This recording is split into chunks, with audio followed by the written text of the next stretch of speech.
من الشيطان الرجيم. بسم الله الرحمن الرحيم.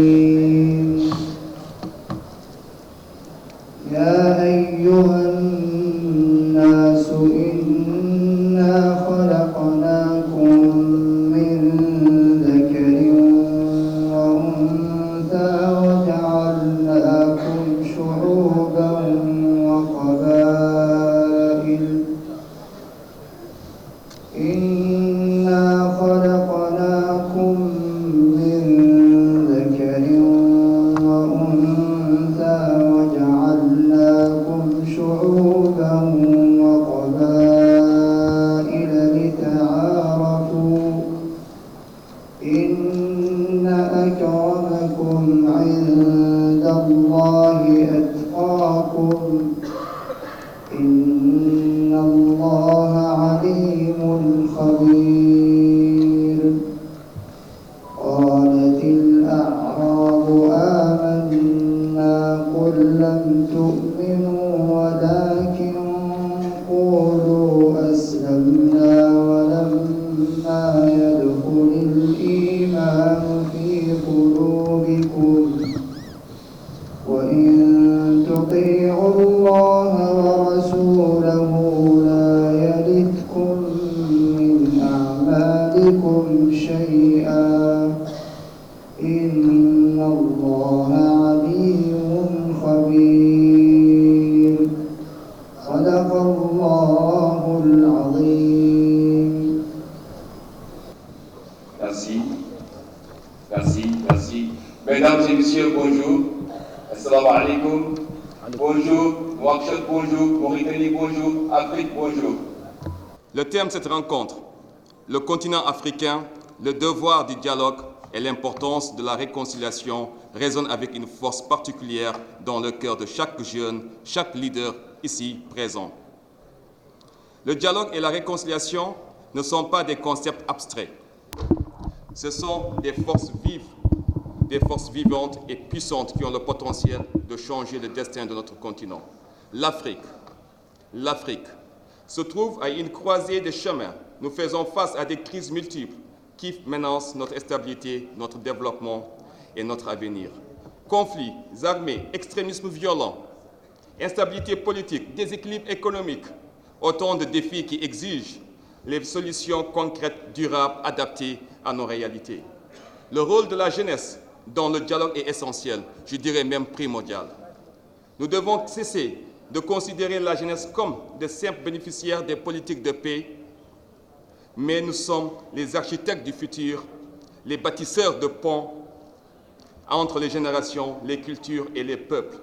C'est à nous qu'il revient de forger un avenir où la paix et l'unité ne sont pas des vœux, mais des réalités tangibles. Comme l'a affirmé son Excellence Mohamed Ould Ghazouani, président de la République islamique de Mauritanie, je cite, « Nous ne surmonterons pas les défis de sécurité individuelle, ni en cherchant à relever les défis de développement et les défis sociaux qui leur sont liés, sans une coordination et une coopération régionale efficace. » Fin de citation. Le devoir du dialogue est d'abord un devoir d'écoute. Le dialogue n'est pas seulement un échange de mots. Le dialogue véritable est celui qui commence par l'écoute sincère des autres. Nous devons écouter nos aînés, les chefs religieux, les femmes, les leaders politiques, mais aussi écouter les voix des populations qui, souvent, sont marginalisées. Nous devons constater les souffrances des peuples, écouter les aspirations des jeunes, comprendre la diversité de notre continent, loin d'être une source de division, et notre plus grande richesse, comme disait Ahmed Hampâté Bâ. Je cite, « La beauté d'un tapis réside dans la variété de ses couleurs. » Moi, je dis ce qui fait la beauté de l'Afrique, c'est la diversité de notre culture, notre richesse.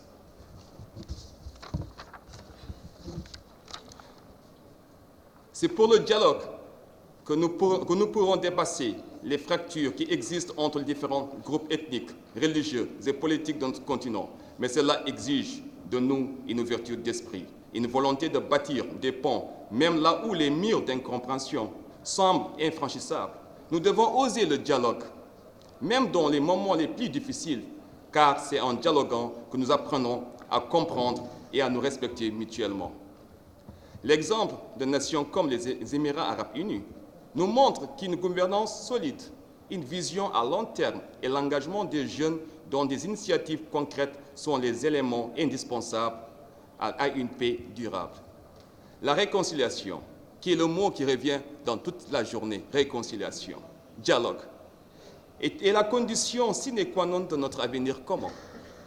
Nous savons tous que l'Afrique a été marquée par des luttes, des conflits, des guerres, mais savons aussi qu'il est possible de tourner la page du passé et de reconstruire sur les bases solides.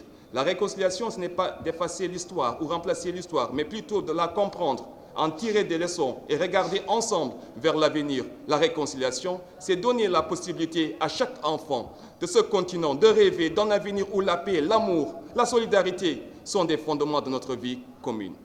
Comme disait son éminence, Cheikh Abdallah bin Beya, le monde n'a jamais eu autant besoin de raviver les valeurs de la paix qu'aujourd'hui. Nous avons la responsabilité de guérir les blessures du passé, de transcender les divisions et de construire une Afrique qui place l'humain au centre de ses préoccupations. C'est une réconciliation qui passe par l'éducation, par la justice sociale, par l'accès équitable aux opportunités et pour la reconnaissance de la dignité de chaque individu. Et pour cela, il nous faut travailler ensemble, femmes, jeunes, gouvernements, ambassadeurs, autorités, religieuses et artisans de paix avec un seul objectif, c'est de construire une Afrique de paix, d'unité, de prospérité. Excellences, mesdames et messieurs, Excellences les ministres, chers jeunes, chers leaders religieux, chers amis jeunes, le rôle de la jeunesse est fondamental. Dans ce processus de réconciliation, nous les jeunes devons incarner le changement que nous voulons voir dans notre continent. Nous devons être les catalyseurs de cette transformation en proposant des solutions concrètes aux problèmes qui nous affectent. Nous devons être les porte-parole de ceux qui n'ont pas de voix, les défenseurs de la justice sociale et de la dignité humaine. En agissant ainsi, nous prouvons que la réconciliation n'est qu'un concept historique ou théorique, mais un engagement quotidien. C'est à nous de bâtir l'Afrique de demain. Imaginez une Afrique où chaque jeune a accès à une éducation de qualité, une santé, une formation, un financement, où chaque femme, homme, indépendamment de leur origine, de leur statut social, est traitée avec dignité et respect. Imaginez une Afrique où la jeunesse est unie, où les idées, les talents et les rêves de chacun sont nourris, où le dialogue entre les nations africaines et avec le monde extérieur est fondé sur la coopération et la solidarité. Cette Afrique est possible. Cette Afrique, elle est bel et bien possible. Nous la transformons en véritable artisan de la stabilité et du progrès. Nous avons la capacité de changer l'histoire ou même créer l'histoire. Quand jeune peut, jeune peut. Quand femme peut, quand femme veut, femme peut. Quand Mauritanien veut, Mauritanien peut. Quand Africain veut, Africain peut. L'impossible n'est pas mauritanien. L'impossible n'est pas africain. Chers jeunes leaders, je vous invite à prendre ce sommet à la fois comme un point de départ, mais aussi une référence. Un moment décisif dans notre parcours collectif. Soyons ambitieux dans nos actions, persévérants dans nos convictions et toujours animés par un amour profond pour notre continent. Nous avons une chance historique. Nous avons bel et bien une chance historique à saisir entre nos mains. Ne laissons personne nous enlever cela. Opportunité de bâtir une Afrique où le dialogue et la réconciliation sont les pierres angulaires de notre développement, de notre prospérité. Soyons les architectes de la paix, les artisans du dialogue, les bâtisseurs de l'avenir. Je vous remercie. السلام عليكم ورحمة الله تعالى وبركاته. وأنتم في قمة المرأة والشباب للتحصين والتمكين. كما تعلمون لقد دأب هذا المؤتمر الإفريقي، الملتقى الإفريقي للسلم، بأن يولي للمرأة والشباب دورا هاما، وتعتبر هي المنصة الفريدة والوحيدة التي تتيح الفرصة للشباب وللمرأة وللعلماء وللقيادات السياسية في هذه القارة الإفريقية أن يلتقوا في ملتقى واحد ليتفاكروا فيما يصلح ويخدم هذه القارة الإفريقية. مرحبا بكم في هذا الملتقى، مرحبا بكم في قمة المرأة والشباب. وهنا لابد أن أشكر الدولة المستضيفة جمهورية موريتانيا الإسلامية باستضافتها لهذا المؤتمر، وكذلك القيادة الرشيدة لهذا المؤتمر بقيادة العلامة الشيخ عبد الله بن بية،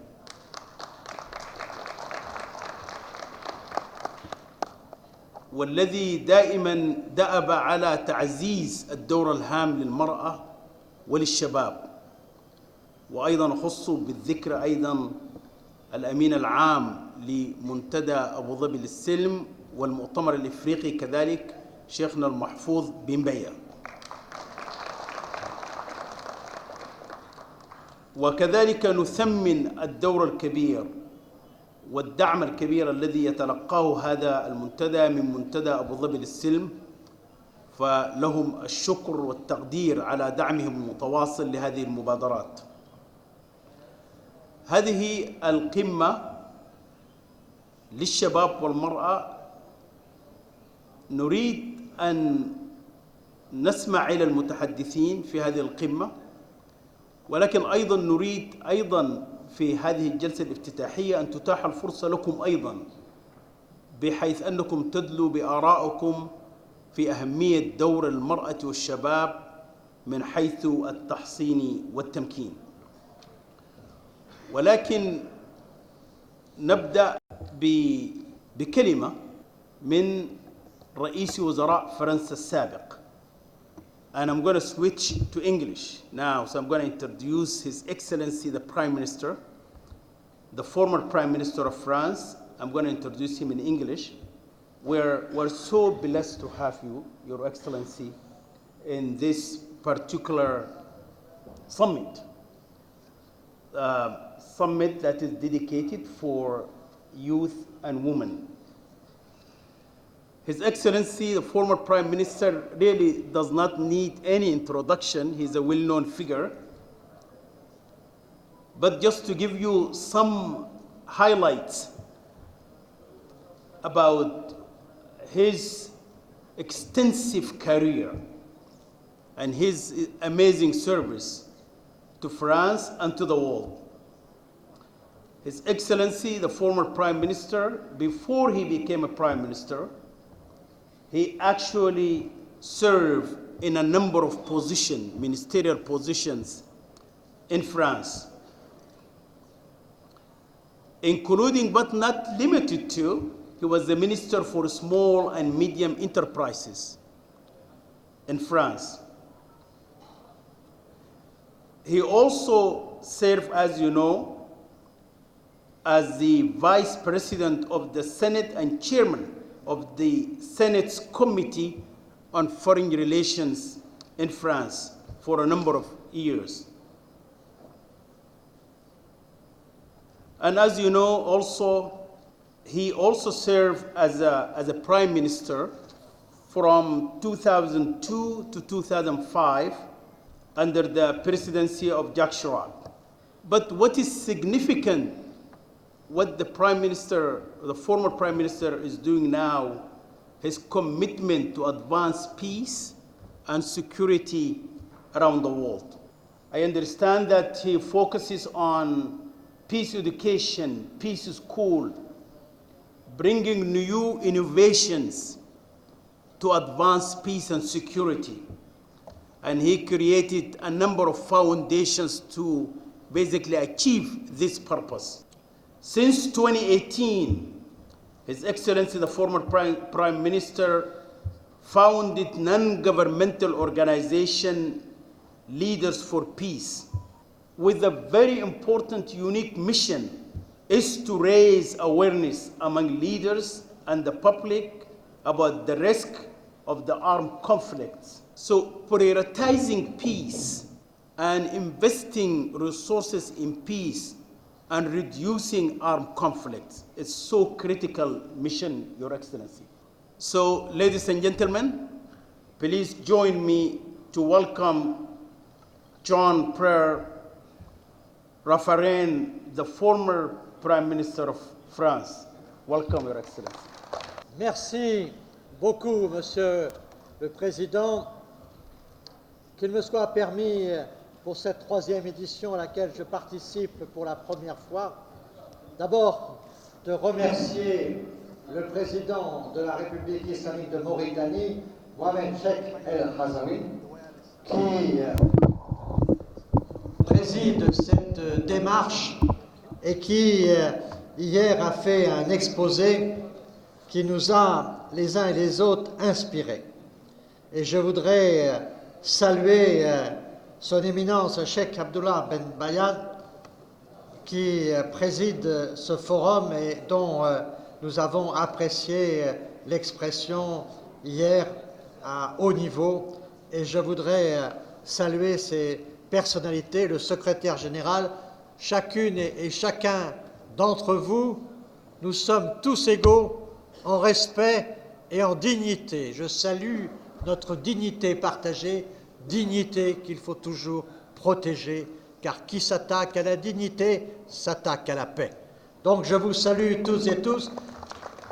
Et si vous me permettez, j'ai une pensée très affectueuse pour mon président de la République, aujourd'hui décédé, Jacques Chirac, qui aimait beaucoup la Mauritanie et qui était engagé pour l'Afrique au plus profond de son cœur.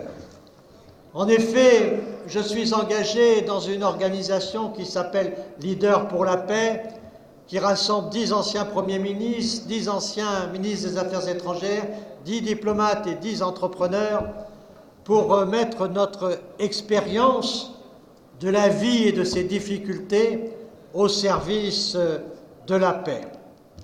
Notre principale initiative a été de constater qu'il y a partout des écoles de guerre et qu'il n'y a pas d'école de paix. Et donc, nous voulons travailler à ce qu'il y ait une école de paix. Pour le moment, nous avons une école itinérante qui va de pays en pays pendant une semaine développer des cours, justement, pour expliquer aux plus jeunes ce qu'est la dignité, ce qu'est le respect, ce qu'est la diplomatie, ce qu'est l'histoire des guerres et comment on peut construire la paix. Et ce travail, nous le faisons avec l'espoir d'un jour disposer en Afrique, notamment, d'une belle école et grande école où on apprenne cette culture de la paix. La paix, elle ne tombe pas du ciel. La paix, c'est un travail quotidien. La paix, il faut lui donner pour qu'elle vous donne. Et donc, il faut éduquer les uns et les autres pour faire en sorte que la paix soit respectée. Je pense à la citation que faisait son éminence Cheikh Abdullah Ben Bayad hier à propos du président Houphouët-Boigny. Notre seule haine, c'est la guerre. Et pour cela, il faut constituer nos muscles pour défendre la paix. Je vois 3 adversaires du dialogue et de la réconciliation. Le premier adversaire, c'est la montée de la violence dans nos sociétés. Partout dans le monde aujourd'hui, on voit de plus en plus de tensions, on voit de plus en plus de confrontations avec la brutalité. Même quelquefois, on entend devant nos écrans de télévision des grands leaders politiques mondiaux parler avec brutalité et sans mettre le respect en avant des propos. Ce goût pour la brutalité, ce goût pour la violence est vraiment une menace partout, car la violence et la guerre sont des sœurs jumelles. Et au fond, la violence prépare la banalisation de la guerre. Et donc, notre haine aussi doit aller à la violence qui prépare ce climat de guerre et qui, quelquefois, le légitime. Premier adversaire, cette violence latente qu'on trouve dans nos sociétés, quelquefois même dans la cour de nos écoles. Le deuxième adversaire, c'est ce goût pour la radicalisation. On oublie les grands objectifs de rassemblement pour choisir les objectifs de radicalisation. On ne cherche plus forcément à rassembler ce qui fait nation, mais on cherche à créer des groupes de plus en plus radicalisés, parce qu'ils seront plus actifs, parce qu'ils seront plus engagés, mais qui ne cherchent pas le rassemblement, qui cherchent avant tout leur combat. Et c'est, je crois, très important de voir que cette culture de la radicalisation méprise le dialogue, méprise la négociation, méprise le compromis. Et pourtant, il faut bien chercher des compromis pour faire la paix. Et il faut bien savoir que si on veut recevoir, il faut savoir donner. La paix se construit avec les autres.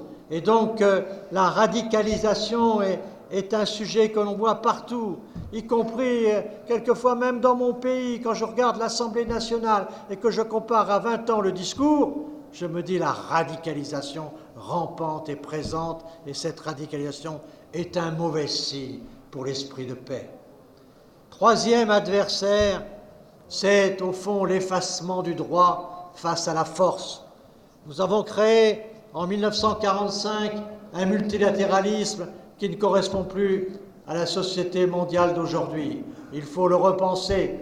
Il faut voir tous ces nouveaux continents qui ont pris leur place légitimement dans le monde.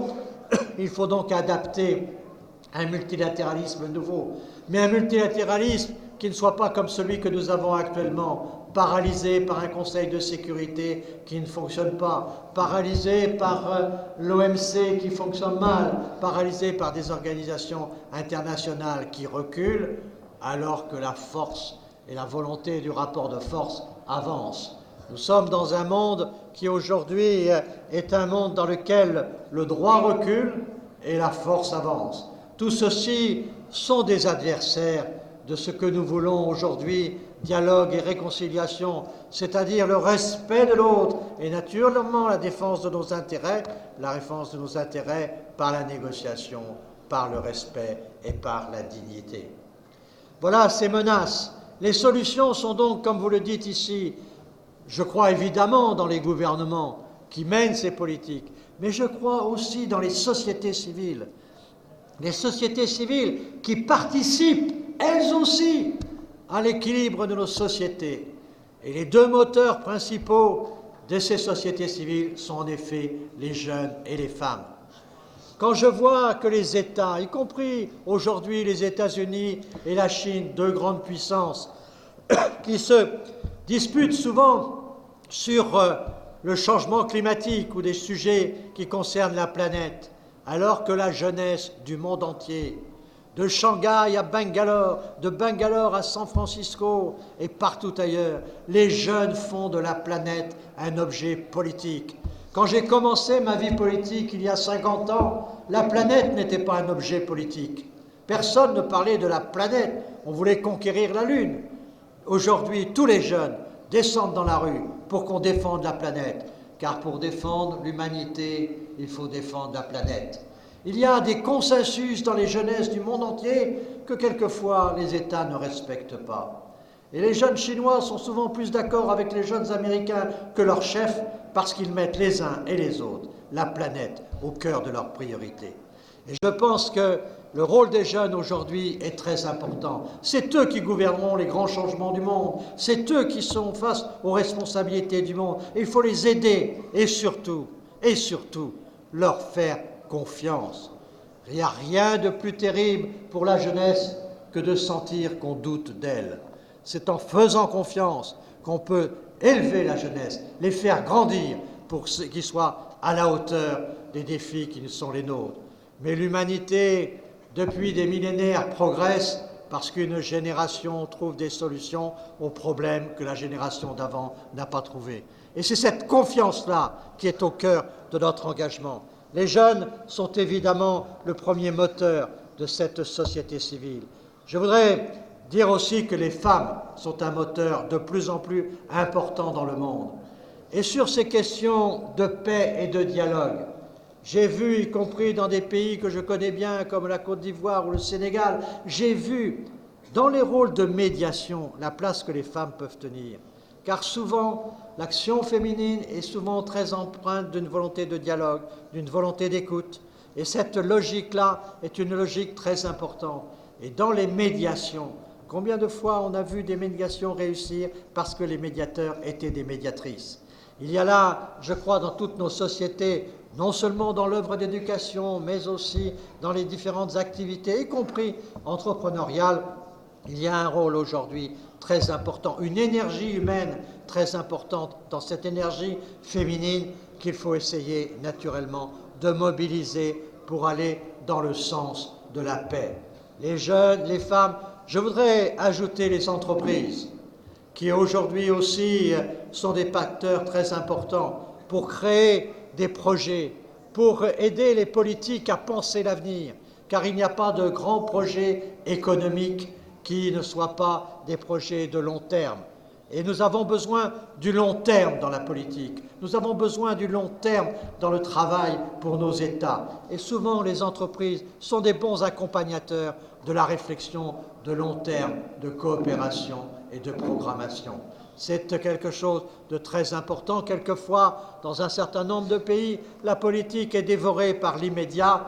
Et un philosophe français, Edgar Morin, dit « Quand l'immédiat dévore, l'esprit dérive ». Pensons à la programmation, pensons au long terme, et nous avons besoin des entreprises. Et j'ajoute ici, dans cette conférence, mais c'est une conviction personnelle, que dans cette société civile, les autorités religieuses sont très importantes. Ce qui replace l'homme à sa modeste condition est très important. Que l'homme sache qu'il n'est pas en possession de tous les moyens, que l'homme sache qu'il y a au-dessous de lui des choses plus grandes que lui, qu'il faut qu'il grandisse en faisant en sorte qu'il y ait, pour le bien commun, des démarches courageuses, audacieuses et de changement. Tout ceci est très important et je me félicite de voir dans cette conférence autant d'autorités religieuses, autant de personnalités attachées au dialogue interreligieux. Je salue mon collègue, l'ambassadeur de France, qui est chargé de ces questions, présent à cette table ronde. C'est en fait quelque chose de très important. Le spirituel fait partie de la vie, il faut le respecter comme on respecte le reste, et c'est pour ça que tout ce qui fait grandir la personne sert la paix.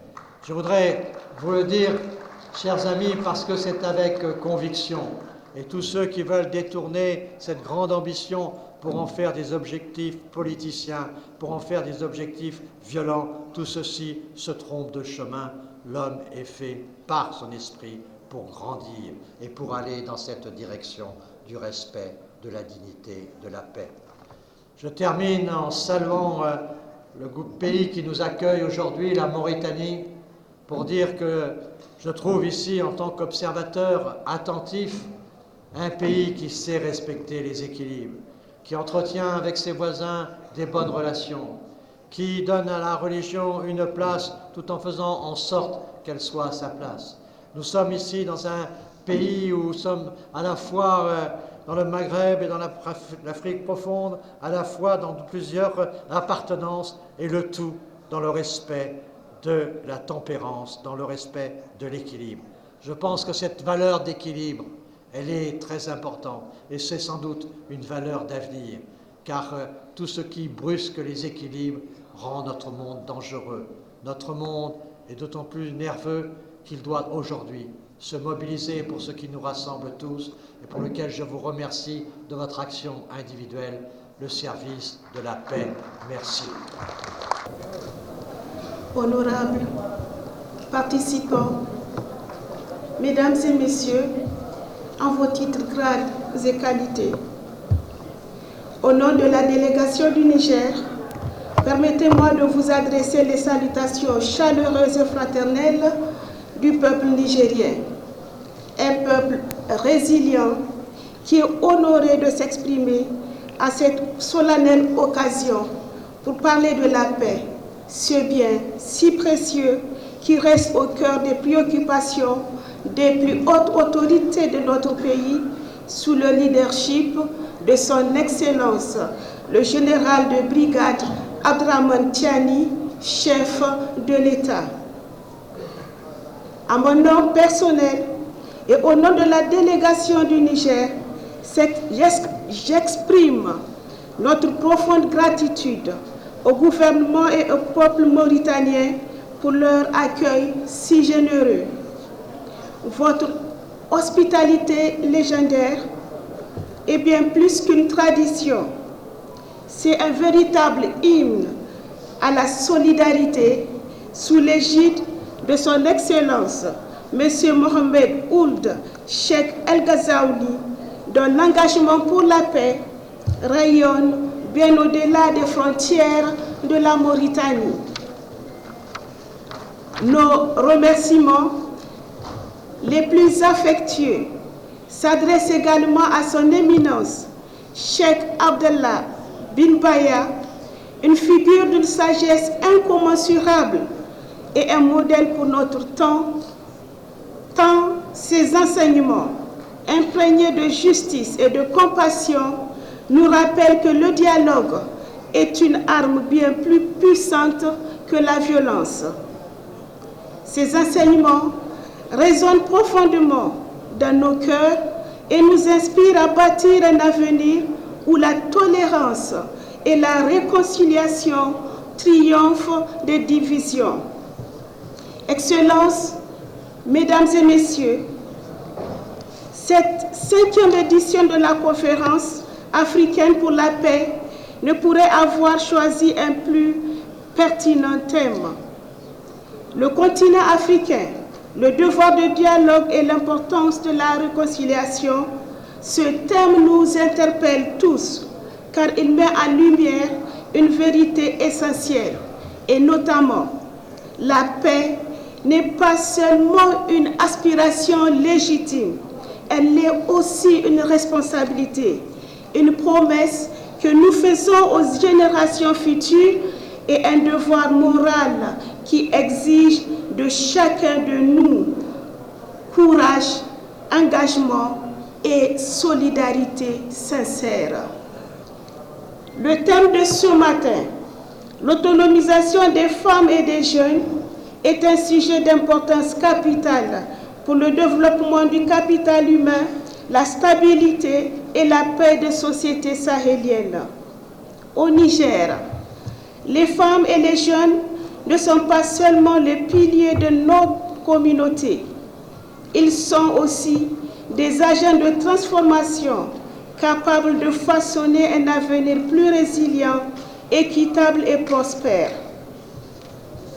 Honorables participants, comme vous le savez, l'autonomisation est le processus par lequel les individus acquièrent la capacité de prendre des décisions qui affectent leur vie et de contribuer de manière significative au développement de leur communauté.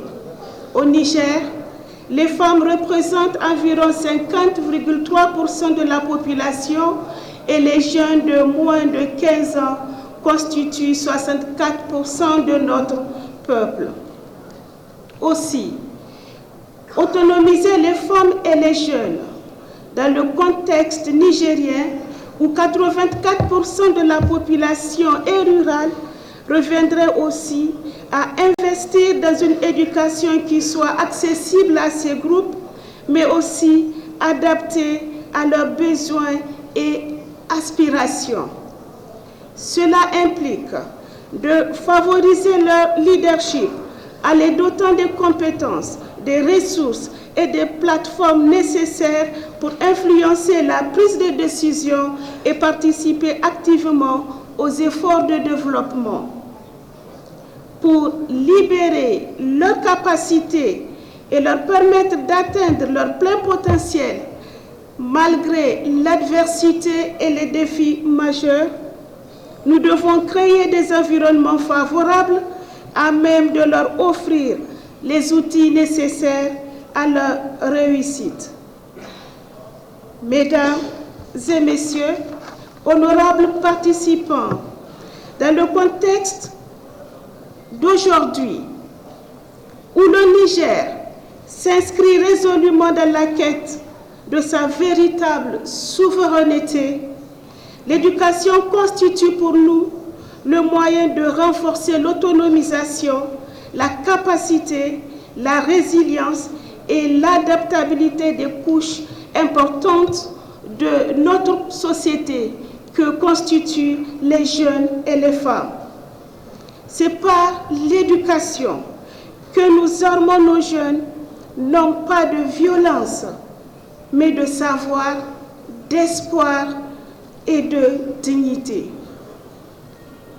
Nous sommes persuadés que les nouvelles technologies et l'intelligence artificielle ouvrent aujourd'hui des perspectives immenses.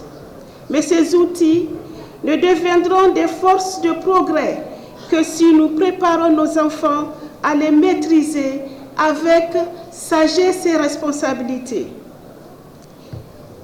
C'est dans cette perspective que, conformément à la dynamique impulsée par le Conseil national pour la sauvegarde de la patrie, CNSP, le Niger a opté pour une révision fondamentale des programmes d'enseignement afin de les adapter à nos valeurs et fondements religieux favorables à la paix. Investir dans une éducation inclusive axée sur les compétences du XXIe siècle est une nécessité impérieuse pour le Niger d'aujourd'hui.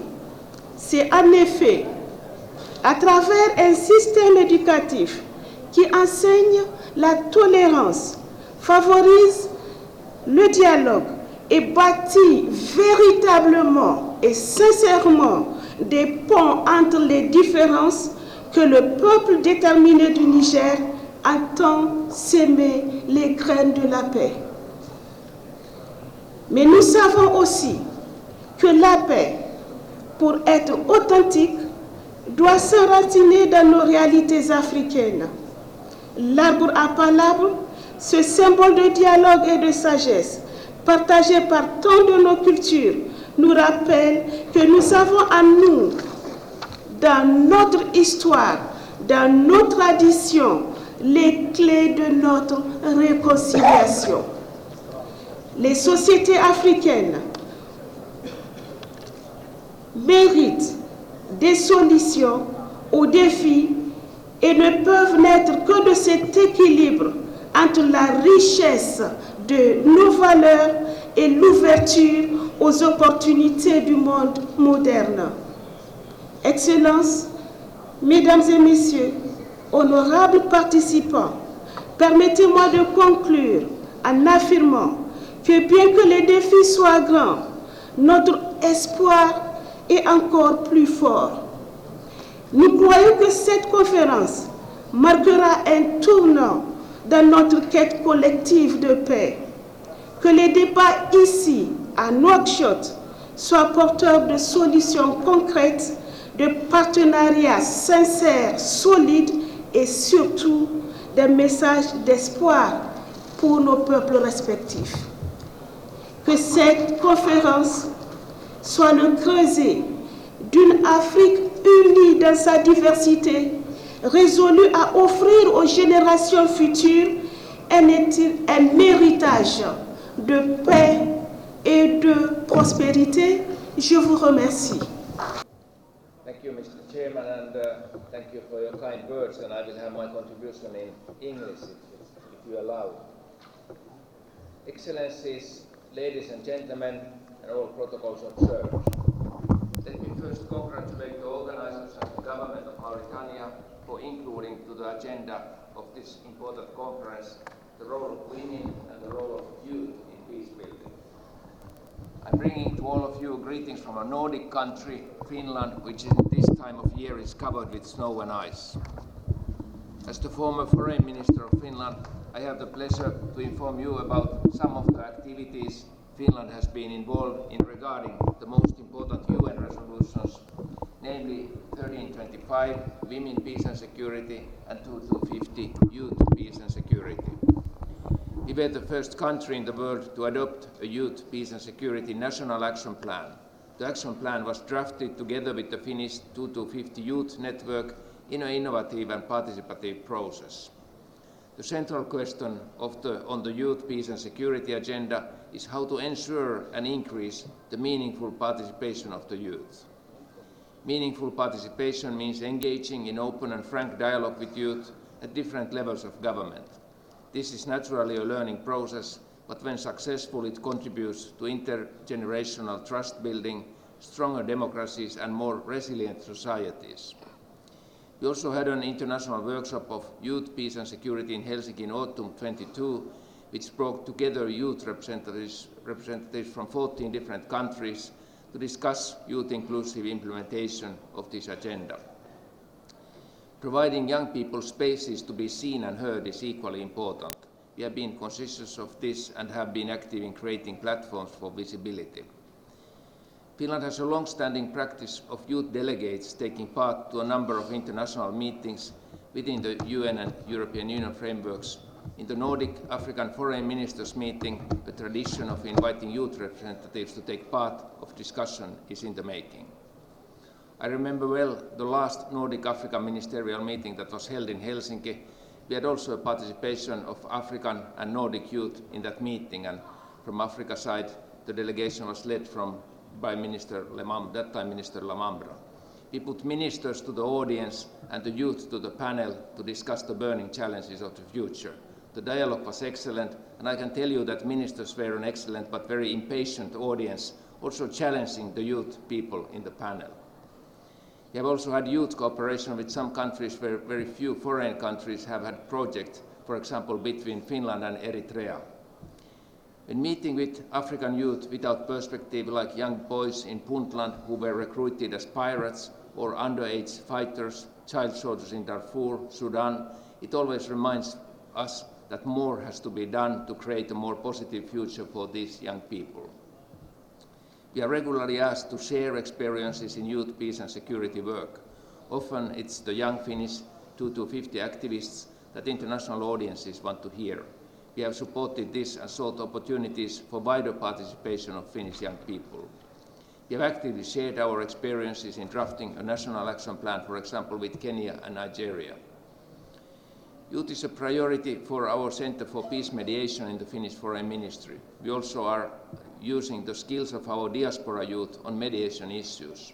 In the Horn of Africa, we have an envoy from our Somali diaspora, Mr. Sultan Said Ahmed, who have also been a member of Finnish Parliament and been actively keeping contacts also to the youth, both the national youth and the diaspora youth. We regularly meet young people as part of our mediation work. Local young peace builders, mediators and youth organizations need our strong support, including adequate resources as well as protection. In our National Action Plan, we have committed to strengthen young peace builders' capacity through training and intergenerational mentoring.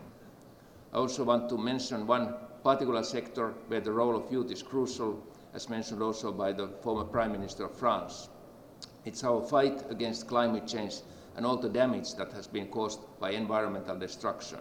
Youth is much more vocal on these issues, and we should listen to them more carefully. Let me then shortly share some of our experiences also on the role of women in the peace mediation. As we all know, civilians, families, women and children are very often the victims of conflicts and wars. But the role of the women in conflict should not only be limited to the role of the victim, women can also be active participants in peace processes. Finland has been supporting the network of women mediators, and also when faith-based mediation is referred to, it typically is associated with formal religious institutions mostly run by male religious leaders. An example of a women faith-based mediator involved in a high-level peace process is Pastor Adelaida Jimenez from Colombia. She was a government-appointed negotiator who participated in negotiations with FARC and ELN movements in Colombia. Another example is Shadia Marhaban of Aceh, when she supported the negotiation process between Ugandan government and the Ugandan National Rescue Front 2 in the early 2000s. She was from a different tribe and religion as most of the fighters and leaders. However, she was able to give them the feeling that they are all the same, a capability which for her is very much related to faith and spirituality. Let me finish my introduction by sharing a story from Mogadishu, Somalia. After the Djibouti peace talks, I visited Villa Somalia, and a delegation of Somali business women wanted to meet with me. They told that they have established an organization called Hanad for supporting the peace process. And I asked, how is this Hanad organization working? And the business women said that they will buy the guns from the young boys with $200, and if the young boy is selling the gun, they guarantee the education for this young boy. And they said that they have invented a thing called disarmament. Have you ever been thinking in West in Europe that the disarmament would be a good idea? And I said I have been number of conferences where we discuss disarmament, but nobody knows that you are doing here it with your own money in Somalia, Mogadishu. And of course, that just reminded us how important the grassroots level in peace building and mediation is. Thank you. بسم الله الرحمن الرحيم. الحمد لله رب العالمين، والصلاة والسلام على رسول الله وآله وصحبه. في البداية أتوجه بالشكر الجزيل إلى فخامة رئيس الجمهورية الإسلامية الموريتانية فخامة السيد محمد ولد الشيخ الغزواني على رعايته لهذا المؤتمر القاري الكبير الذي يعقد بالشراكة بين الحكومة الموريتانية ومنتدى أبو ظبي للسلم، وهي رعاية تؤكد الحرص الدؤوب لهذا البلد الكريم على تعزيز روابط الأخوة وأواصر التعاون البناء في سبيل رسو سفينة القارة الإفريقية على بر السلام الذي تنشده البشرية جمعاء. إن إفريقيا بما تحمله أرضها من إرث حضاري وإنساني ثري وما تزخر به من ثروات مادية وبشرية متنوعة، وكلها عوامل يمكن أن تصب في ترسيخ القيم المثلى مما يمكن القارة من أن تضرب في هذا الصدد أروع الأمثلة في مبادرات الحوار ومسارات المصالحة، بدءاً من الأعراف القبلية ومروراً بالتعاملات المجتمعية ووصولاً إلى العلاقات الدولية. إن موضوع الحوارات والمصالحات كما يشير إليه عنوان هذا المؤتمر مما لا تخفى راهنيته، إن واجبنا اليوم جميعاً هو الإسهام بكل عزم وإصرار في تحقيق حلف قاري وإقليمي ودولي يسهم في نشر وبث روح التسامح والتعايش وإشاعة الألفة والأخوة انطلاقاً من قيم الحوار في سبيل تحقيق المصالحة. لقد بادر الاتحاد الإفريقي بصياغة أجندة خمسينية 2013 إلى 2063 تحت عنوان إفريقيا التي نريدها، وهي أجندة استشرافية تقصد إلى 7 تطلعات كبرى، وكل تطلع يحتوي على عدد من الأهداف، وهي تطلعات لا يمكن تحقيقها في نظرنا إلا بسلوك طريق الحوارات والمصالحات. التطلع الأول: قارة إفريقية مزدهرة على أساس النمو الشامل والتنمية المستدامة. ثانياً، قارة متكاملة ومتحدة سياسياً على أساس المثل العليا للوحدة الإفريقية ورؤية النهضة الإفريقية. ثالثاً، إفريقيا ذات حكم رشيد وديمقراطية واحترام حقوق الإنسان والعدالة وسيادة القانون. رابعاً، إفريقيا مسالمة وآمنة. خامساً، إفريقيا ذات هوية ثقافية قوية وتراث وقيم وأخلاقيات مشتركة. سادساً، قارة إفريقية تقود فيها الشعوب التنمية وخاصة النساء والشباب. سابعاً، إفريقيا فاعلاً وشريكاً عالمياً قوياً وموحداً ومؤثراً. إن هذه التطلعات السبعة وخاصة التطلعات الأربعة الأخيرة لجديرة بأن تعقد لها المبادرات قصد تحقيقها على أرض الواقع. وها هنا دعوة يحق لنا جميعاً أن ندعيها، وهي أنه لا طريق إلى أحد هذه التطلعات دون إيمان راسخ بضرورة السلام والأمان، ولا وجود لهذين بدون قطع لبوادر النزاعات والاختلافات العنيفة، ولتجاوز هذه التحديات يلزم الجلوس على طاولة الحوار كما نراه اليوم متمثلا في مؤتمرنا الإفريقي، حوار جريء وبناء تتفق فيه جميع الأطراف على المشتركات القيمية والأهداف ذات الأولوية القصوى، ولا تعدم القارة الإفريقية أمثلة ملهمة في تحقيق هذه الإنجازات. إن أي مبادرات للبحث عن الاستقرار والتنمية يقصى فيها دور المرأة والشباب هي مبادرة محكوم عليها بعدم النجاح الكامل المفضي إلى النتيجة المرجوة، ذلك لما لهذين العنصرين من بالغ الأهمية والمحورية في بناء المجتمع. لقد صرح التطلع السادس من تطلعات الأجندة الإفريقية بالتمكين للمرأة والشباب في إفريقيا من خلال إشراكهم في مبادرات التنمية، ذلك أن التنمية رافد مهم. وقد أكد معالي العلامة الشيخ عبد الله بن بيه في النسخ الماضية من هذا المؤتمر الأكبر من نوعه في القارة الإفريقية على ضرورة قيادة جهد تنموي بالإضافة إلى الجهد الفكري العلمي، حيث يتم العمل على مساعدة المتضررين وتشغيل العاطلين وتعزيز دور الدولة وزيادة حضورها. ولا شك أن الطاقات النسائية والشبابية قادرة على قيادة هذه الجهود لما أبانت عنه من إمكانات كبيرة في أقطار مختلفة من العالم في سبيل تحقيق مستويات عالية من الرفاه الاقتصادي والمعيشي على بساط السلام والتعايش السعيد. واسمحوا لي في هذه العجالة أن أنوه بنموذج دولة الإمارات العربية المتحدة التي قادت مسيرة التمكين للمرأة في المجالات الحيوية في سياقنا الزمني المعاصر، حيث تم إطلاق استراتيجية وطنية لتمكين المرأة عام 2023 إلى 2031، وذلك بهدف تنمية القدرات وتعزيز المهارات المستقبلية للمرأة. كما أطلقت دولة الإمارات العربية المتحدة في عام 2015 مجلس الإمارات للتوازن بين الجنسين في جميع ميادين العمل، وقد أثبتت المرأة الإماراتية حضورها القوي وعطائها الفاعل والمتميز في خدمة وطنها في مختلف مجالات العمل، بما في ذلك تبوؤها رئاسة المجلس الوطني الاتحادي وتوليها المناصب الوزارية في الحكومة الاتحادية وحضورها المميز في السلك الدبلوماسي.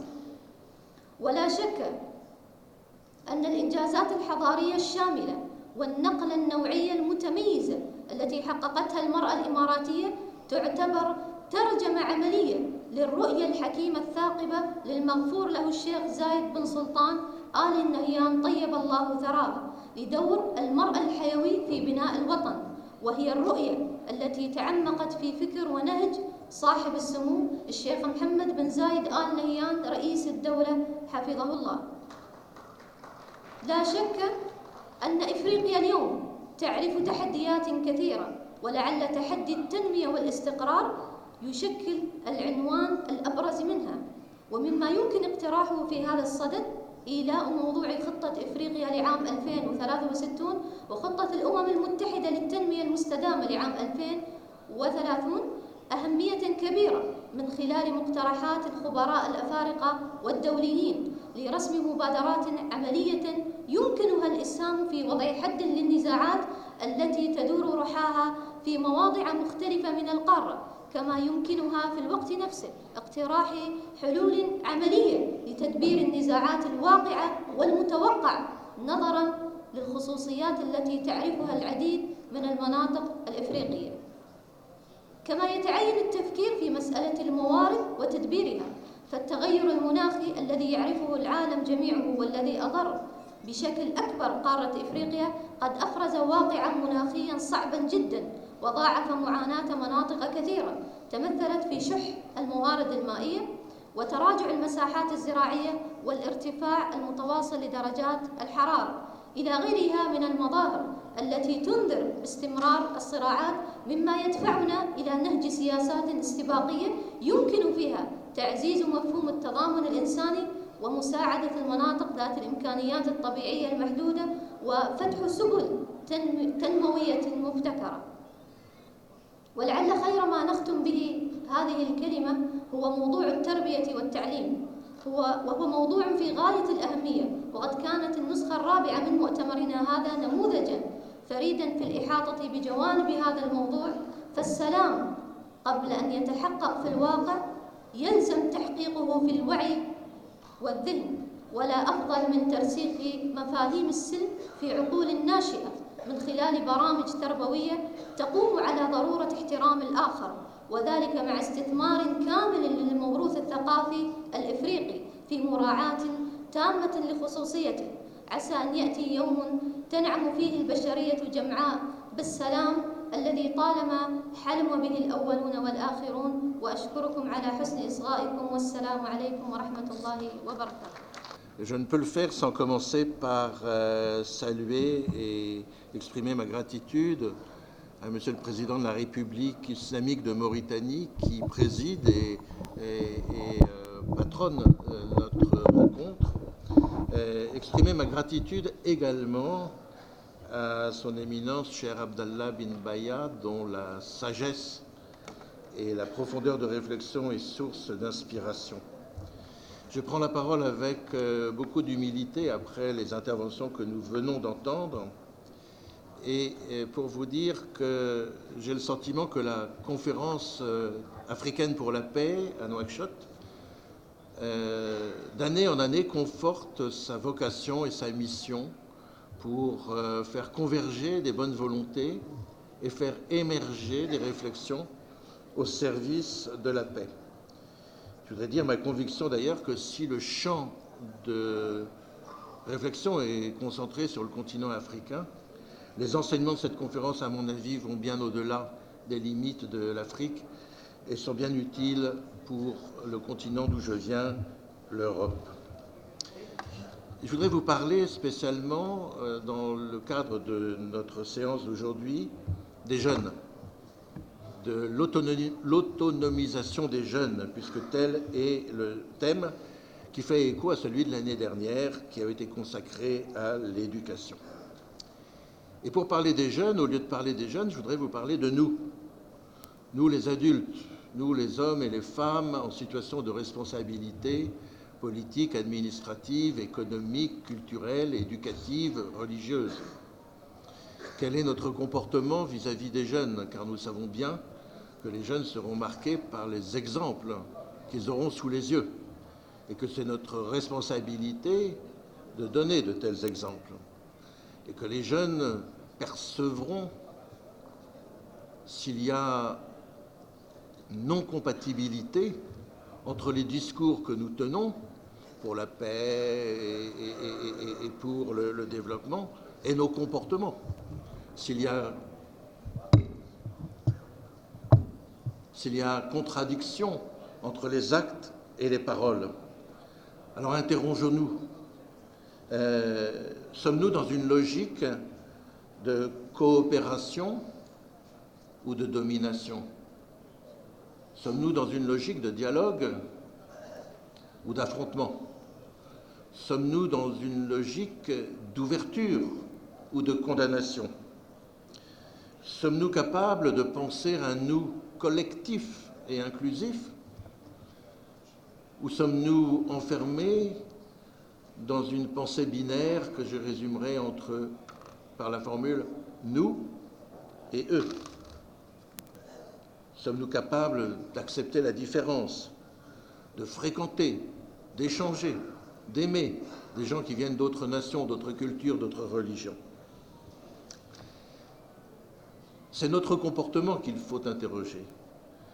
Et à cet égard, je voudrais partager avec vous 3 éléments de réflexion que j'énoncerai rapidement, mais qui peuvent, j'espère, peut-être nourrir les réflexions ultérieures. L'année dernière, j'avais plaidé pour que l'éducation soit une éducation à la conscience individuelle, c'est-à-dire à la liberté. La liberté étant entendu qu'il n'y a pas de saine liberté sans une éthique. Qui ne voit que la foi est plus belle quand elle résulte d'une adhésion libre et non d'une obligation, d'une conviction et non d'une contrainte, qui ne voit la capacité de doter les jeunes d'une capacité de dire non quand des tentations extrémistes ou radicales s'approchent d'eux. Nous avons vu au cours des dernières années des jeunes, y compris des jeunes de France, qui ont succombé.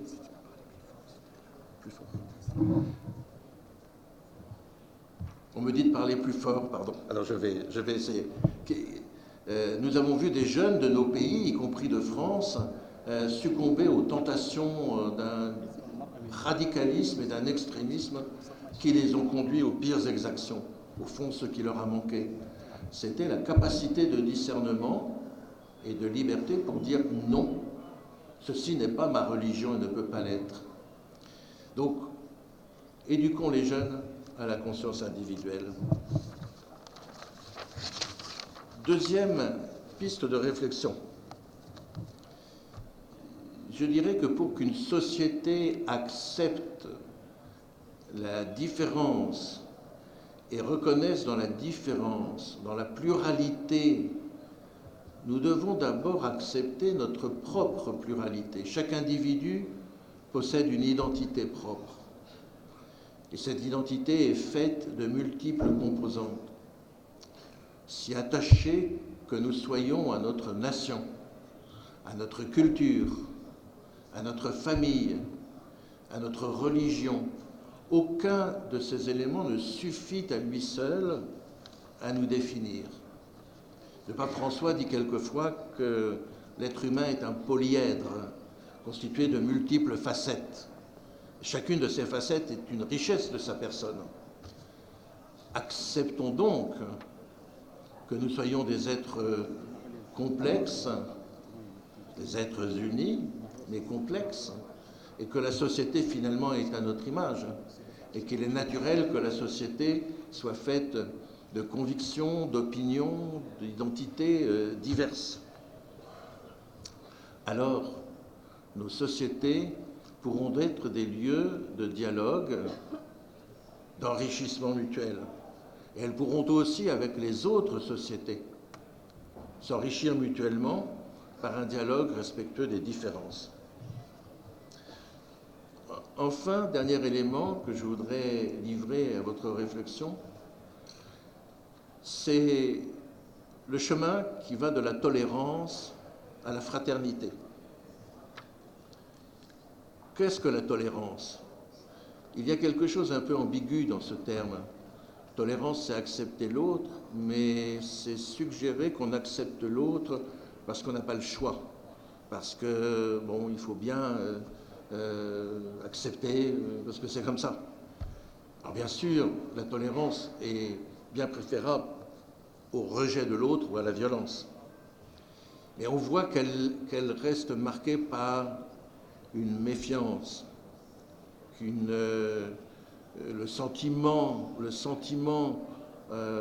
d'une différence qui éloigne. Il faut donc que nous apprenions à passer de la tolérance au respect qui reconnaît dans la différence des autres un élément de richesse, une légitimité propre. Et lorsque nous avons atteint le respect, nous pouvons aussi peut-être rêver de passer à l'étape supérieure, qui est celui de la fraternité. Et je terminerai sur cet appel à la fraternité universelle, qui n'est pas acquise et qu'il faut construire, et qui est exprimé de très belle manière dans un document qui, je pense, est tout à fait historique, qui est le document sur la fraternité humaine qui a été signé à Abu Dhabi il y a quelques années par le pape François et par l'imam d'Al-Azhar, le cheikh Al-Tayeb. Voilà deux chefs religieux tout à fait éminents, venus de traditions religieuses différentes, qui souvent dans l'histoire se sont opposés, qui dans l'esprit de beaucoup de gens sont en confrontation.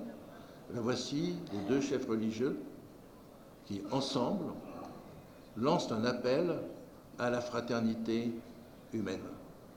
Si nous étions habités par cet appel à la fraternité, alors je suis sûr que ce que nous pouvons transmettre aux jeunes sera porteur d'espoir pour l'avenir de l'humanité. Je vous remercie. Assalamu alaikum wa rahmatullahi wa barakatuh. Bismillahir rahmanir rahim. Alhamdulillahi rabbil alamin. Wassalatu wassalamu ala ashrafil anbiya'i wal mursalin. Nabiyyir rahmati wa qudwatil insaniyati Muhammadin sallallahu alayhi wa sallam wa ala alihi wa sahbihi ajma'in. Wa ba'd. فهذه السطور الوجيزة تحاول بإذن الله وبعجالة بارقة تسليط الضوء على دور المرأة في تعزيز السلم الاجتماعي وضرورية تمكينها وإشراكها بشكل فعال في ترسيخ مبدأ الحوار والتسامح. القيمتين العظيمتين اللتين من شأنهما سيادة الأمن والرخاء وتحقق عمارة البلاد واستقرار العباد. إن المرأة تؤدي دورا أساسا في الدين الإسلامي وفي جميع مجالات الحياة الإنسانية، وهو دور أعطاها إياه الدين الحنيف منذ بزوغ فجره إلى يومنا هذا، وإن غياب دورها أو تهميشه يعد ثغرة كبيرة في المجتمع بكل ما يحتاجه من تربية سلمية وتنشئة سليمة. فالتهميش بدورها ليس من الشرع ولا من مقتضيات الواقع الإنساني والتنموي والتربوي في شيء، بل إن هذا السلوك يعد من العادات والتقاليد التخلفية التي عفى عليها الزمن. فالمرأة هي المنوط على عاتقها مهمة تربية النشء وتنشئتهم تنشئة اجتماعية سليمة، وينبغي لها أن تطلع بتلك المهام كلها بما فيها مهمة تهذيب النفوس وتنشئتها على المفاهيم السلمية الصحيحة المؤسسة على الحوار والتعايش والتسامح، كما يوكل إليها تقويم تصرفات الأطفال ليربوا بتدرج وتدرب على ثقافة السلم والصلح والمصالحة. إن الحقوق الكثيرة التي تستحقها فئات عريضة من المجتمع لا يمكن أن تؤدى إلا بتبوء المرأة مكانتها اللائقة الرائعة في المجتمع. فأنى يتصور التعليم الناجح بدونها؟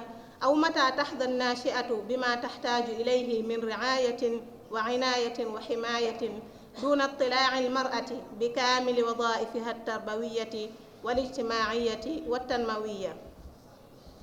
وهكذا فإن السلم الذي هو الضامن لكل الحقوق ومقصد المقاصد يحتل المرأة مكانة كبيرة في نشر ثقافته بالحوار والمصالحة. وما قصة سيدتنا أم سلمة رضي الله عنها ببعيدة عنا، فقد أدت دورا مهما جوهريا في ترسيخ مبدأ السلم وإنقاذ الناس من مغبة الوقوع فيما لا يحمد عقباه، حين أشارت إلى النبي صلى الله عليه وسلم أن احلق ولا تقل شيئا فإن رآك أصحابك فعلوا فعلتك، وذلك بعدما امتنع الصحابة من الامتثال بالتحلل استياء منهم لما كان من أمر منعهم من دخول البيت. فقد أدلت برأيها السلمي في إنقاذ ذلك الموقف وتهدئة النفوس، وكانت موفقة كل التوفيق في ذلك. وكذلك نرى أن بمقدور المرأة تسوية النزاعات والخلافات بشكل ملحوظ، لذا يجب أن يكون تمكين النساء في إدارة الأزمات والنزاعات من أهم الآليات والوسائل في عمليات بناء السلام. وإن الاستعانة بالشبكات القائمة على المرأة يمكن أن يكون نقطة بداية جيدة لجعل أصحاب القرار يدركون أهمية إشراك جميع السكان بما فيهم المرأة في عمليات صنع السلام وتعزيز التعايش السلمي. وفي الحالات التي لا توجد فيها منظمات رسمية للمرأة ومنظمات المجتمع المدني، فمن الضروري جدا إقامة اتصالات مباشرة مع النساء، وحيثما أمكن وضع آلية للتشاور معهن والأخذ بآرائهن، فإنهن جبلن على العاطفة وحب السلام وبغض الشقاق والنزاع والأصوات المرتفعة. فيتضح مما ذكرنا كله أن المرأة يمكنها وبشكل كبير أن تسهم في بث روح الطمأنينة والسكينة بوسيلتي الحوار والصلح في مختلف أنحاء قارتنا الغالية. فيحسن بصناع القرار توظيف ذلك توظيفا فعالا من خلال إدراجهن وتمكينهن في المجال المذكور أعلاه. وفي الختام أتوجه بجزيل الشكر وعظيم العرفان إلى سفير السلام في قارتنا بل وفي العالم أجمع، الوالد العلامة الشيخ عبد الله بن بية رئيس المؤتمر الإفريقي لتعزيز السلم حفظه الله ورعاه، بأن أتاح لنا فرصة المشاركة في هذا المؤتمر وفي قمة المرأة والشباب التحصين والتمكين ضمن برامج الملتقى الخامس للمؤتمر الأفريقي لتعزيز السلم، والذي يحمل هذا العام عنوان القارة الإفريقية واجب الحوار وراهنية المصالحات. هذا المؤتمر المبارك ببركة موضوعه السلام الذي به تطور العباد والبلاد وعمارة الأرض وتحقيق الاستخلاف البشري على الوجه الذي يرتضيه المستخلف. وكذلك أشكر البلد المستضيف والمحتضن لهذه المبادرة الطيبة الجمهورية الإسلامية الموريتانية الشقيقة.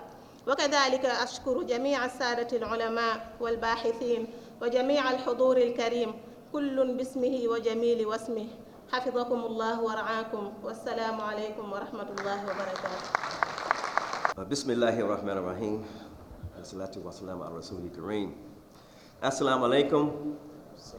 Thank you, my beloved brother, Sanusi, Dr. Sanusi, appreciate that. It's an honor to be here. Our delegation is very honored to be here, and we certainly bring you the greetings from America, from our national community in America.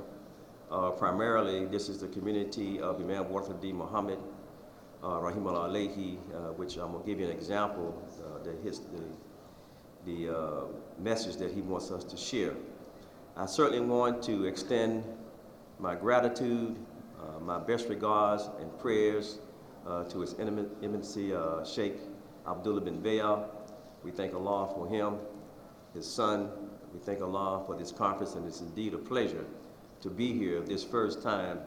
And of course, you all can imagine that as a community that's here from America, coming out of the diaspora, it's a pleasure to be on the continent, and certainly to be here in Mauritania.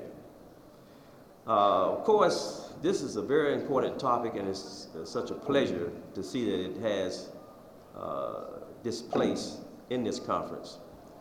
We know that in the Quran, as our young sister from Nigeria mentioned, we know in the Surah Nisa, or Surah called Women, Allah speaks to all of humanity, and then he says, as we know, Ya ayyuhan nasu attaqu rabbakum alladhi khalaqakum min nafsin wahida wa khalaqa minha zawjaha wa batha minhum rijalan kathiran wa nisaa wa taqullah.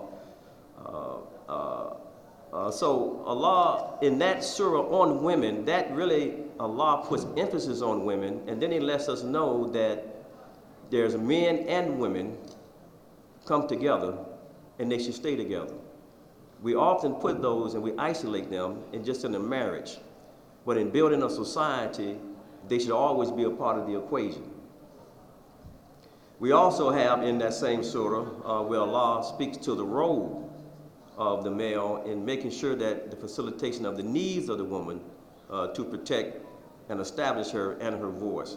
And as we also been hearing, that we've been hearing throughout the history, women, we go back to Hagar, we go back to Lady Khadija, radiallahu anha, many throughout our history in terms of women.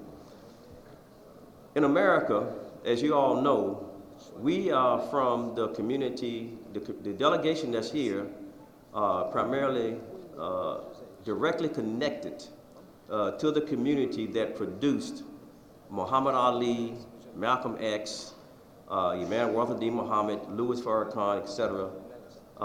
And again, that goes back to Honorable Elijah Muhammad. Now, we all know here that we have been a people striving to see our humanity free in America for some time.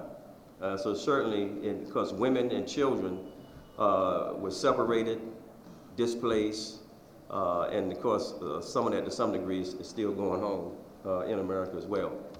But it was a woman. What you all should know is that it was a woman that really put the movement on its trajectory. that most don't add to the equation when they look at the history of what produced Muhammad Ali, what produced Malcolm X. And the woman's name was Clara Muhammad. Clara Muhammad, and we say Rahima Allah alayha. She is the one that really introduced Honorable Elijah Muhammad, the Honorable Elijah Muhammad, to what led to the Nation of Islam under his leadership. It started with her. And also, I want to say that what also started with her, at the time in America's history, there was no thing as private schooling, really protecting and ensuring that the children had education. In fact, if you didn't have your children in the public school system, they would send the law enforcement to your home to arrest you and take the children out of your home. But so she, in this movement, took a stance. And generally, just like many in the history in America, where they spoke out and they could have been killed, they could have been lynched, they could have been burnt, they could have been tortured, they still took the stand. So she took a stand. When they came to get the children from her home, and she said that she would be deader than the doorknob than to let the children be taken from her home. And of course, the law enforcement, I guess they saw something in her, her resilience, her resolve, her strength, and they left her alone. Now that didn't happen for everybody up to that point. But that was the beginning of a school system to make sure that the children were protected, their minds were protected. And of course, it was called the University of Islam. And they began to grow. And it began to grow. Now this is the movement now. This started before Muhammad Ali came to the picture. This started before Malcolm X came to the picture. So they are also now products of something that started in the 1930s in America's history.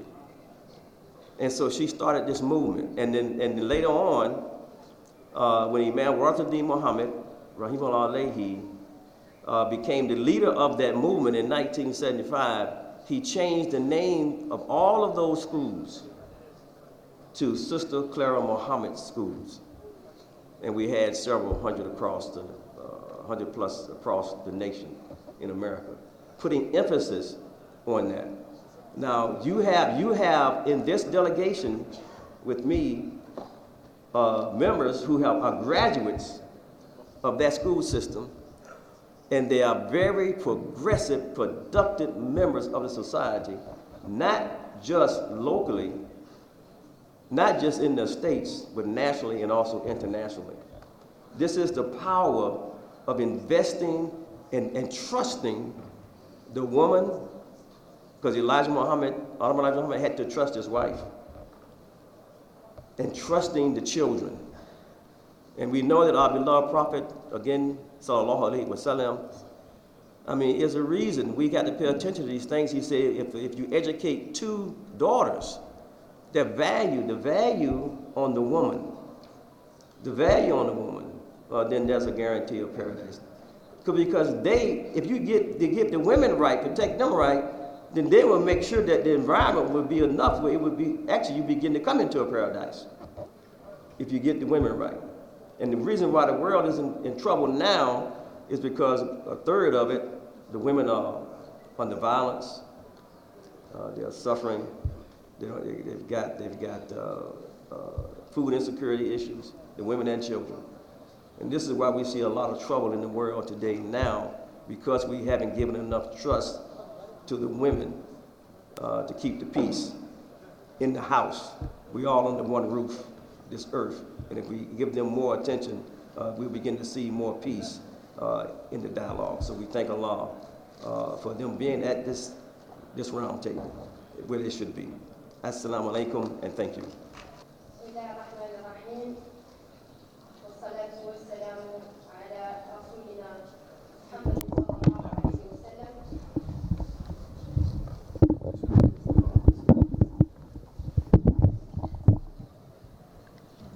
السيدات والسادة، معالي الوزراء والسفراء، كل باسمه وصفته، أيها الحضور الكريم. أولاً أشكر دولة موريتانيا الشقيقة التي طبعا عودتنا على حسن الاستضافة، لم نحس أبدا أننا سافرنا إلى دولة أخرى. وأشكر أيضا القائمين على تنظيم هذا المؤتمر، وعلى رأسهم شيخنا العلامة الشيخ عبد الله بن بيين. يشرفني جدا اليوم المشاركة في أشغال هذا المؤتمر في نسخته الخامسة تحت عنوان القارة الإفريقية، واجب الحوار وراهنية المصالحات. لا يخفى على أحد أن الشباب والمرأة يمثلان القوة الدافعة للتنمية الشاملة والمستدامة في القارة الإفريقية، نظراً لنسبتهم الكبيرة ولتأثيرهم في مختلف المجالات. كما يلعبان دوراً محورياً في تحقيق السلام والاستقرار في القارة بالنظر إلى التحديات التي تواجهها مثل النزاعات المسلحة والتطرف والفقر. فإن إشراك هذا الشباب والمرأة في جهود السلم هو عامل حاسم لتحقيق تنمية مستدامة ومجتمعات آمنة. فالحوار ليس فقط واجب، بل هو أداة أساسية لحل النزاعات وتعزيز التفاهم وبناء مجتمعات متماسكة في إفريقيا.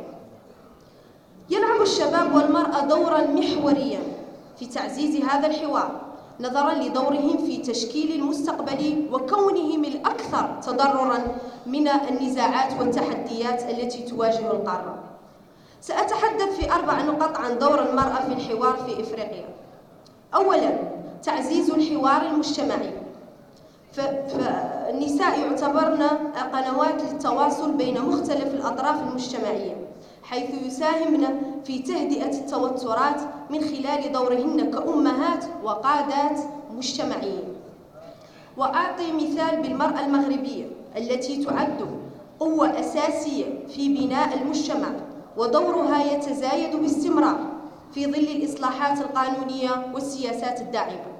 ثانياً، مناهضة التمييز وبناء المساواة. المرأة تدفع نحو حوارات تركز على تعزيز المساواة والعدالة الاجتماعية، مما يساهم في بناء مجتمعات أكثر توازناً واستقرارا. ثالثاً، المشاركة في المفاوضات.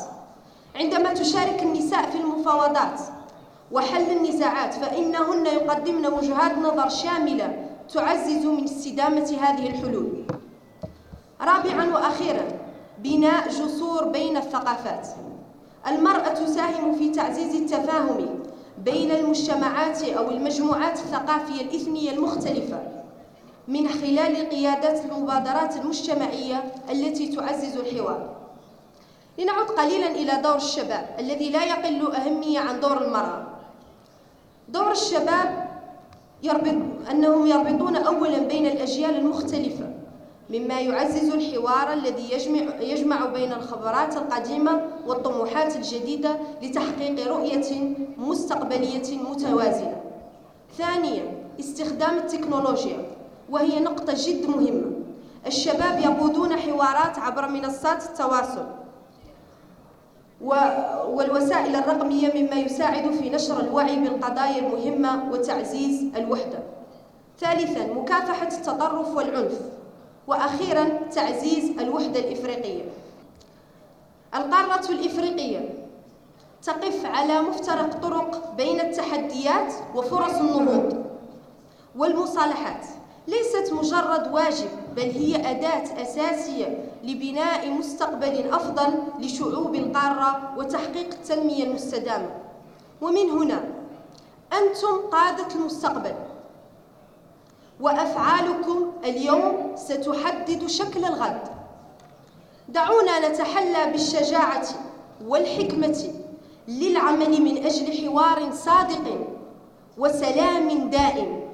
بمساهمتكم يمكننا بناء مجتمع أكثر أمناً وإنسانية، وتحقيق أحلامنا في القارة وقارتنا القوية والمتحدة. كونوا صوت الحوار وأداة التغيير، فالمستقبل يبدأ منكم.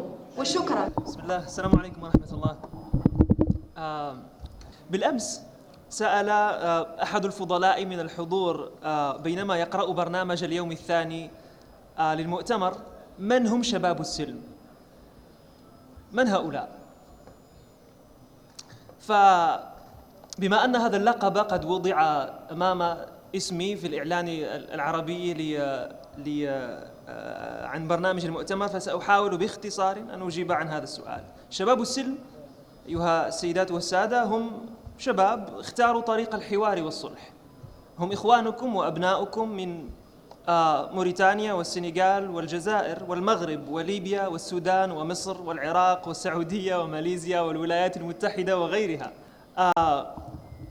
اجتمعوا منذ أكثر من 10 سنوات على غير ميعاد ولا تواطؤ، مدفوعين بشغف وفضول الشباب، باحثين عن السلام الذي استنقذه من ركام الأيديولوجيا المدمرة أستاذ الجيل شيخنا الشيخ عبد الله بن بية.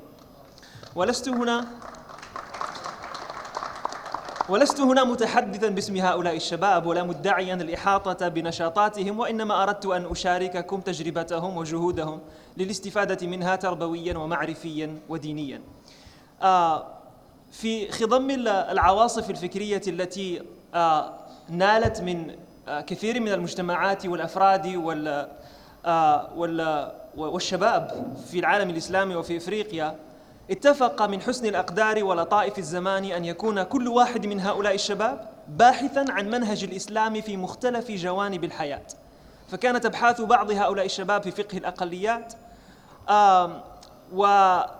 وكان بحث غيرهم أو بعضهم في القانون والنظام العام والحريات، وبحث بعضهم في الاقتصاد والأموال، وبحث بعضهم في الآداب والفنون، كما بحث بعضهم في العلوم الدينية. فوجدوا في كل هذه الجوانب والنواحي المعرفية جوابا وعلاجا ومقترحا وإسهاما من الشيخ الجليل الشيخ عبد الله بن بية.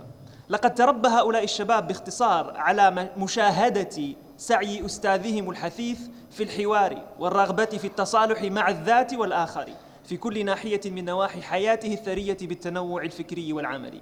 وأنا دائما أحب التمثيل بعمل الشيخ في علم من العلوم التي تعامل معها، وهو علم أصول الفقه. فقد حول الشيخ كما يعلم جل الحاضرين هنا، قد حول الشيخ علم أصول الفقه إلى محرك تفكير ونقد، وإلى وعاء للحوار، وهو الدور الغائب كما لا يخفى على كثير منكم لهذا العلم منذ دهر.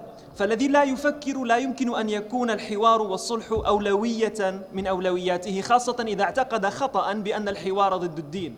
فمن الجميل أيها السيدات والسادة أن يجد الشباب في أساتذهم المربين حب السلم، ويختبروا وسائله من فقه صلح وقدوة صالحة مصلحة وتربية متكاملة ومعرفة متوازنة، تأكيدا لكلمة الدكتورة آمنة حول التربية هنا، قائلا بأنه الشيخ عبد الله بن بية في كلمته التأطيرية أشار إلى الأمل، تحدث عن الأمل رغم كآبة المنظر الراهن، إلا أنه دعا الله بحسن المنقلب في إفريقيا والعالم. لقد أعطى شيخنا الفاضل أملا لهؤلاء الشباب جميعا، وأنا أريد اليوم أن أشارك شيخنا وحضورنا الكريم بعض الأمل، فأقول أن الشباب اليوم في الشرق والغرب يميل تدريجيا إلى الحوار، فالمزيد من الشباب يلتحقون بقوافل الحوار وحب السلم والرغبة في الصلح. في بعض هذه قصة أختم بها، في بعض الدول الغربية توجد برامج تسمح لطلبة الثانويات في سنتهم النهائية أن يختاروا موضوعا ليكون محاضرة افتتاحية أو ختامية لعامهم الدراسي، وذلك لتدريبهم على الحوار والنقاش والاستماع للرأي الآخر. ويكلف الطلبة باختيار موضوع من المواضيع المتاحة والمعروضة على مواقع بعض الجامعات، ثم إذا اختارت المدرسة أو المؤسسة التربوية موضوعا يستدعى الأستاذ المحاضر من الجامعة ليناقش ذلك الموضوع بشكل مفتوح ومتفاعل. فقدمنا في جامعتنا في براغ في الموسم الدراسي الماضي سنة 2023 يعني موضوعا اسمه Africa Countering extremism. قصة مؤتمر الإفريقي للسلم. ففي أثناء العام الدراسي جاءتنا 9 طلبات من مدن أوروبية، من مؤسسات تعليمية من مدن أوروبية مختلفة، فقدمت تلك المحاضرات التي تقص أو تحكي أو تشرح جهود الأفارقة، جهود المسلمين في إفريقيا بالتعاون مع غيرهم طبعا في بث ثقافة السلام، في مواجهة التحديات المتنوعة والمختلفة. ومن الجميل وهو ختام الأمل هنا أن سؤال الطلبة المتكرر دائما عند نهاية تلك الجلسات يكون الآن وقد رأينا أو شاهدنا الصورة الكاملة، كيف يمكننا أن نساهم في مساعي الصلح والحوار والسلام مع إخواننا في إفريقيا. والسلام عليكم ورحمة الله. Bonjour à tous et à toutes. Moi, je suis Halima Msidoua, je viens du camp d'Embera, à Souknoum Berra, du camp de réfugiés.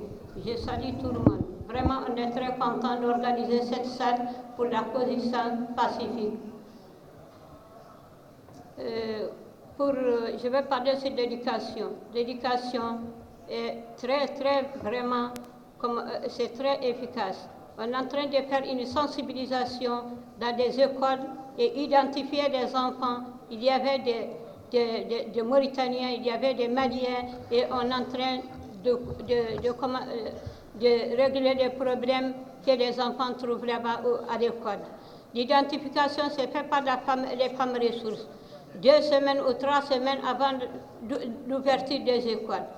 Et on est en train de faire des suivis aussi pour les filles. Les filles sont très nombreuses parce que l'année passée, cette année est plus, les filles sont plus beaucoup que l'année passée. On remercie Dieu. Et aussi, je vais parler sur la violence basée sur les genres. Parce qu'on est des femmes ressources, on est là-bas pour contrôler les filles, les femmes, concernant la violence faite aux femmes et aux filles. Et on est en train de régler, on est en train comment dirais-je, les filles pour aller à l'école. Et surtout aussi les femmes qui se battent avec leurs maris et les maris refusent de leur donner quelque chose. Les femmes ressources sont là-bas pour tous. On a des places pour faire des écoutes, des sensibilisations, des campagnes de sensibilisation pour tout ce problème-là qu'on trouve dans des camps. Et aussi, on avait aussi une comité des femmes qui est compris de 12 personnes. Il y avait des femmes de Bassoukhnou, 6 femmes de Bassoukhnou parmi les femmes ressources. Et ça aussi, on est en train d'organiser une sensibilisation, campagne de sensibilisation pour faire une bonne, comment dirais-je, entre nous et les Mauritaniens. Vraiment, je remercie les Mauritaniens. Ils nous ont mis dans leur cœur et aujourd'hui, on a 13 ans à Berra, on nous prend comme des frères. On ne nous dit même pas des réfugiés, on nous dit seulement nos frères réfugiés. Vraiment, on les remercie sur ça et vraiment aussi, on est très contente d'organiser cette salle pour tout le monde faire une, comment dirais-je, pacifique. Et vraiment, je vous remercie. Les femmes ressources sont à Berra. Ils sont en train de travailler dans beaucoup de domaines. Ils sont en train de faire des campagnes de sensibilisation pour Moudoun dans des camps d'Emberra, pour faire comprendre les gens, de faire attention sur les goudrons, les routes qu'on vient d'organiser et tout. Et vraiment, on vous remercie. On remercie tout le monde et Dieu merci. Je suis la présidente du réseau mondial de la femme nomade agro-pastorale. Et je suis encore la coordinatrice du Forum mondial des ambassadrices de la paix. Et ça fait 5 ans qu'on valorise ce travail géant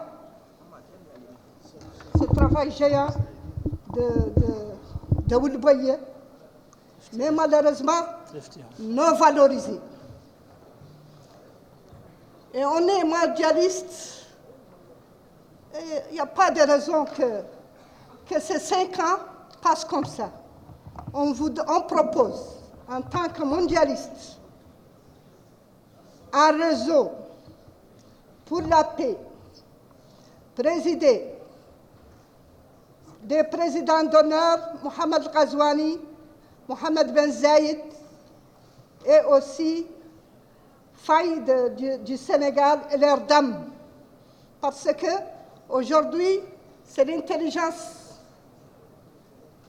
artificielle, c'est le business, c'est le digital, c'est le numérique. Pourquoi pas chaque pays a ses membres ici pour faire ce réseau-là pour l'échange d'expériences sur la culture, sur la jeunesse, sur la femme, sur l'agropastoralisme, sur ce qui nous lie, des sensibilisations et des formations et des mesures d'accompagnement par les bailleurs de fonds. Socio-culturellement, parce qu'on est nomade, on n'est pas accès au financement, parce qu'on est nomade. Et quand vous venez dans un pays nomade, regardez socio-culturellement. Et je vous remercie.